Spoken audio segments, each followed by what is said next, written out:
Chapter number 9 का question number 2 final के लिए आप लोग कर लो F39।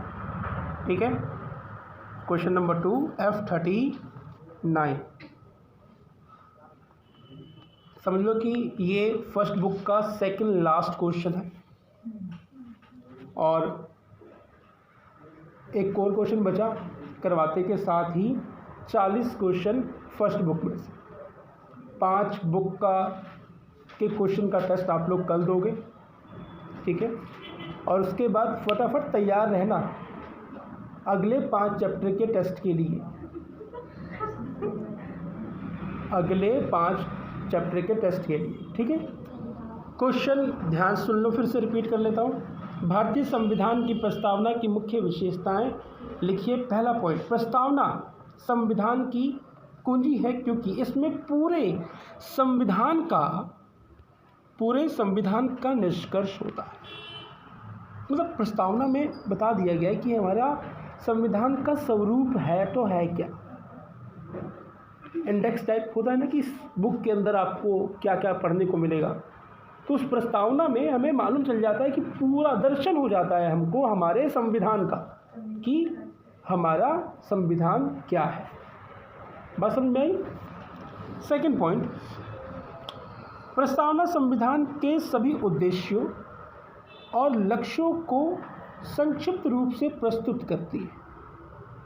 फिर से रिपीट कर रहा हूँ, प्रस्तावना संविधान के सभी उद्देश्यों और लक्ष्यों को संक्षिप्त रूप से, संक्षिप्त थोड़े शब्दों में प्रस्तुत करती है। इसे संविधान का दर्पण कहा जाता है कि दिख जाता है उस दर्पण में, उस प्रस्तावना के दर्पण में दिख जाता है कि हाँ हमारा संविधान कैसा है।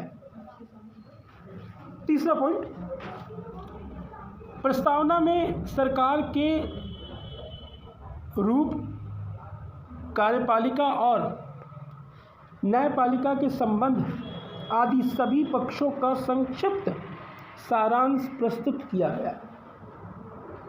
क्योंकि मैंने पहले ही वर्डिंग में एक बात बोली कि क्या है, वो एक इंडेक्स है। समझ लो क्या है, इंडेक्स। उस इंडेक्स से हमें मालूम चल जाता है कि यार किन किन लोगों के लिए क्या क्या आगे लिखा होगा, किन किन लोगों के लिए लिखा हुआ है। ठीक है, लास्ट पॉइंट, और इसी के साथ सेकंड लास्ट क्वेश्चन खत्म होगा आप लोगों का। संविधान की प्रस्तावना से आधारभूत दर्शन का ज्ञान होता है। संविधान की प्रस्तावना से आधारभूत दर्शन का क्या होता है, ज्ञान होता है। वास्तव में प्रस्तावना संविधान की क्या है, आधारशिला है।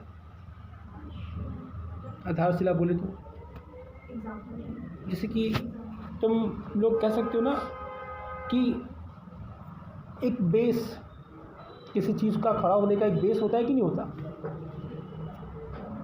तो वो क्या है, एक बेस है।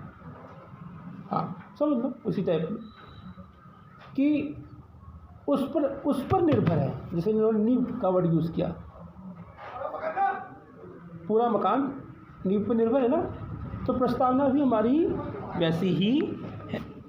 तो आशा करता हूँ ये सेकंड लास्ट क्वेश्चन समझ में आया होगा। तैयारी कर लो, अब कमर कस लो, क्योंकि सेकंड बुक कराने के बाद सिर्फ टेस्ट और डाउट ही डाउट। और मुझे ऐसा लगता नहीं है कि तुम लोग ये बोल दोगे मुझको कि मुझको इस क्वेश्चन में डाउट है। क्यों? क्योंकि मुझे ऐसा लगता है कि मैं छोड़ता नहीं हूँ डाउट के कुछ। ठीक है, राधिका मन में कह रही कि अपनी तारीफ खुद ही, वाह। हाँ